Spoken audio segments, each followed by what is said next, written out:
Alhamdulillah, wassalam ya amillah, wala haula wala quwata illa billah. Asyhadu an la ilaha illallah wahdahu la syarikalah wa asyhadu anna Muhammadan abduhu rasuluh alladzi la nabiyya ba'dah. Alhamdulillah, ikhwatu fillah. Pada hari ini kita ketemu lagi dalam penjelasan dari fikih ya, yang tentunya kita bersyukur pada hari ini ya, setelah kita libur tuh ya berapa hari itu ya, tentunya kita bisa kembali bertemu ya dalam kesempatan ini ya. Alhamdulillah, jangan lupa untuk terus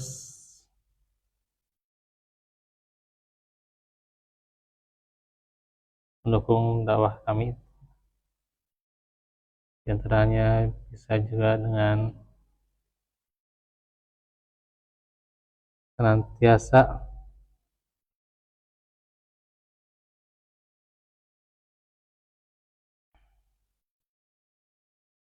kita berkontribusi ya dakwah Islam ya. Semoga Allah senantiasa melindungi.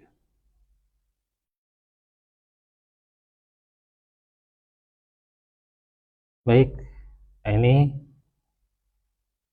nanti ikhwatu fillah bisa ya kalau mau mengirimkan sedikit pertanyaan, kalau di waktu yang tepat insyaallah bisa dibahas ya, karena terbatasnya juga waktu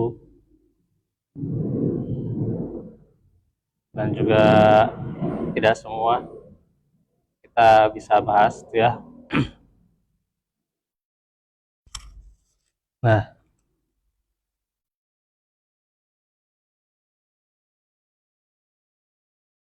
Fatufillah,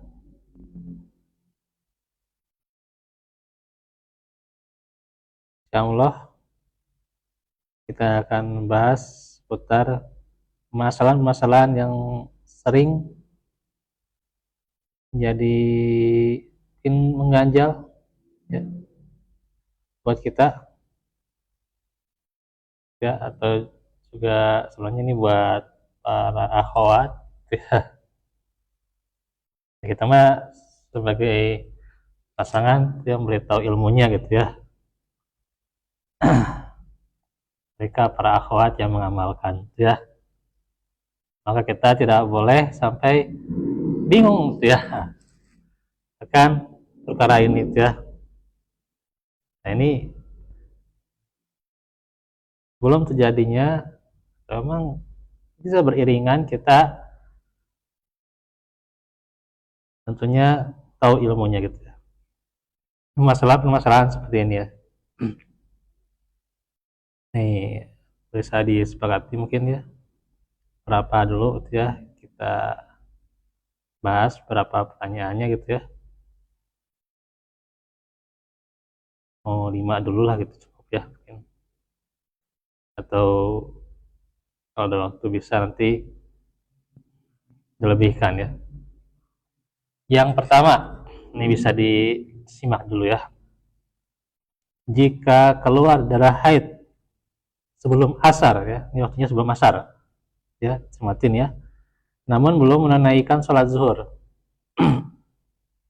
mungkin karena uzur tuh ya, ngurus anak, ngurus rumah gitu ya, belum menunaikan sholat zuhur itu ya, haruskah mengganti sholat zuhur ketika suci? Nah, jawabannya adalah tatkala darah haid keluar selang beberapa menit sebelum waktu asar, akan tetapi belum menunaikan sholat zuhur, maka dia wajib mengganti sholat zuhur tersebut nanti setelah suci dari haid. Nah, itu demikian pendapat mayoritas ulama, karena kewajiban sholat zuhur tetap tegak padanya gitu ya. Kenapa? Ya dia ya oh ya, nah itu ya, kalau lalai atau ya, nanti waktu zuhur ya, ya nah itulah ya. Dan berkewajiban mengganti ya dalam sahih fikih sunnah.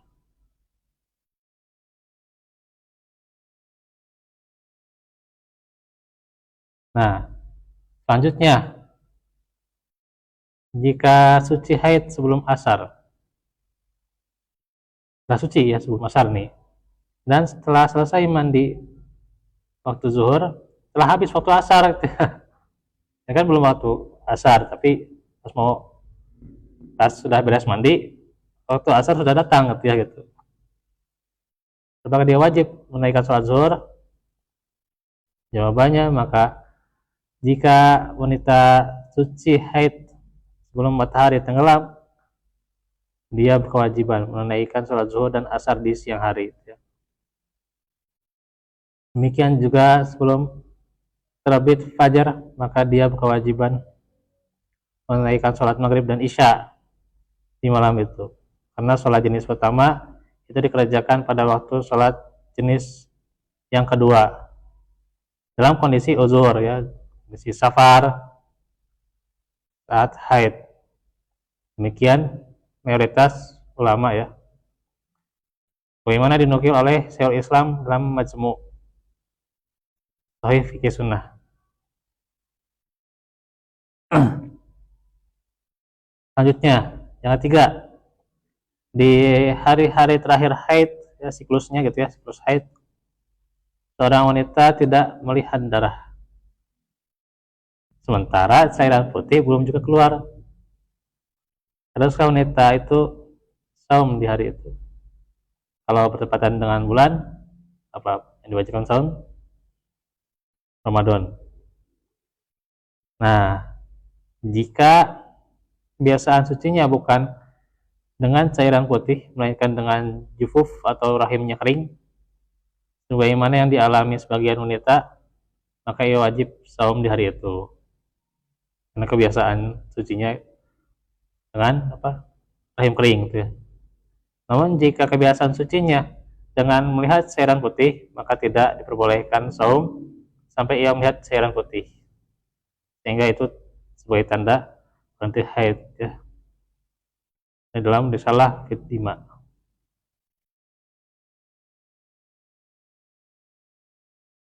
Terus yang keempat, jika seorang wanita melihat darah, namun ia tidak yakin itu darah haid atau bukan. Nah, apakah saum di hari itu sah gitu ya? Jawabannya tetap sah karena hukum asalnya wanita tersebut suci ya. Kan suci itu asalnya. Sehingga dia yakin bahwa darah tersebut adalah darah haid. Itu risalah Fit Dima ya. Jadi kalau asalnya suci berarti tetap sah gitu ya. Gitu. Jadi kalau sebelumnya suci ya, ya seperti dalam halnya wudhu gitu ya. Ini dia sebelumnya suci gitu ya.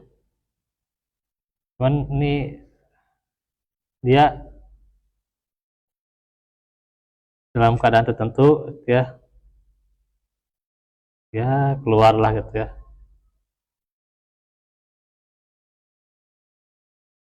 Suatu itu ya.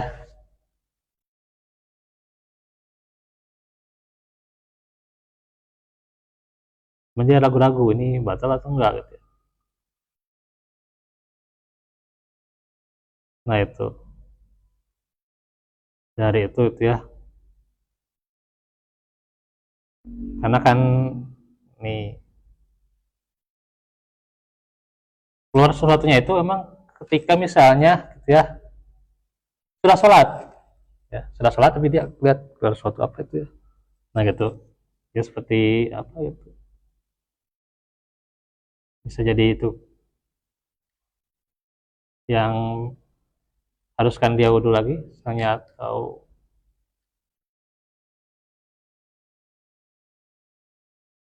kalau nggak kencing tuh yang lain misalnya gitu ya, yang keluar gitu ya, adalah tentang madhi dan seterusnya, itu nantilah ya kita bahasnya. Tapi kan dia asalnya suci, maka dia tetap sah salatnya karena kan dia asalnya suci gitu. Nah itu kan dimaafkan insya Allah ya. Terus jika wanita telah suci haid kemudian mandinya setelah terbit fajar,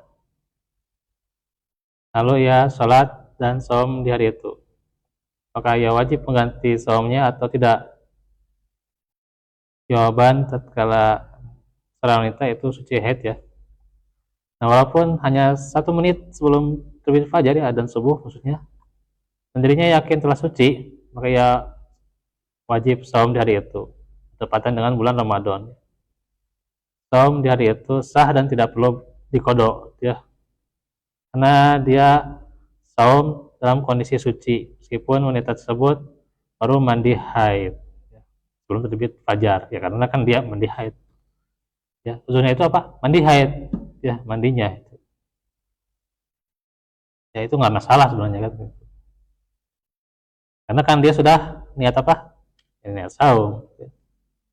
Beri halnya orang yang mandi junub ya, maupun dia itu mimpi basah kemudian makan sahur dan orang tersebut tidaklah mandi kecuali setelah terbit fajar, maka saumnya tetap sah itu ya, karena ya saum tidak batal karena kalau tidaklah dapat uzurnya kecuali ya ada gitu ya.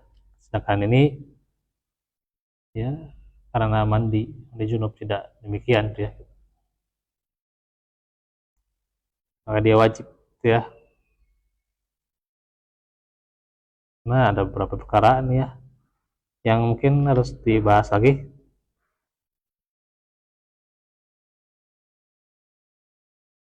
Kita lanjut saja dua lagi lah ya. Jika wanita telah suci dari haid di siang hari pada bulan Ramadan, apakah setelah suci dia harus menahan diri tidak makan dan tidak minum ya? Jawabannya apa? Tidak diharuskan menahan diri dari makan dan minum, karena wanita itu berbuka sejak pagi hari gitu ya, dia nggak niat, dia nggak niat saum ya, jadi kewajibannya dia kodok kalau ini, karena kan dia di siang, dia kan nggak niat. Kalau saum itu ya syarat sahnya ya harus niat dulu, niatnya dia buat saum ya. Tapi ya saum sunnah ya, sebelum itu juga ya, ini kan yang dimaksud ya saum wajib ya, saum Ramadan ya. Nah ini maksudnya kan saum Ramadan ya, dia harus kodok ya. Dan tidak ada dalil yang memerintahkan untuk menahan diri dari sisa harinya ya, jadi karena dia sudah paginya sudah makan, yang harus ditahan ya. Jadi kan sudah kondisinya haid di siang hari dan dia nggak niat saum.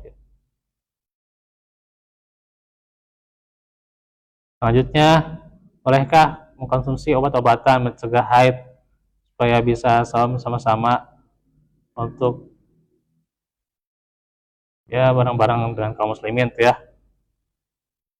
Kata Syekh Utsaimin nih tentang obat-obatan pencegah haid, memperingatkan kepada para wanita agar tidak melakukan perbuatan ini ya. Ini mah peringatan dari beliau ya, karena obat-obatan itu memiliki efek samping yang sangat berbahaya. Wanita itu kalau sudah berapa bulan nggak haid ya, itu tetap merasa sakit malah gitu ya. Ya pas haidnya juga memang sakit, tapi dia juga kalau nggak haid malah sakit. Soalnya ya kalau dia kan darah itu nggak bisa dikeluarin kalau nggak haid. Kalau haid berarti bisa dikeluarin tuh darahnya. Oh rahimnya gitu ya. Ya ini kan kalau nggak haid ya malah merasa sakit gitu, karena nggak bisa dikeluarin sih darahnya itu ya. Nah itu. Nah makanya ini Ini efek sampingnya cukup beresiko ya. Nah, kata Syekh Utsaimin, saya mendapat informasi dari para dokter seperti saya dalam hal ini. Kami katakan kepada para wanita, haid adalah ketetapan dari Allah kepada anak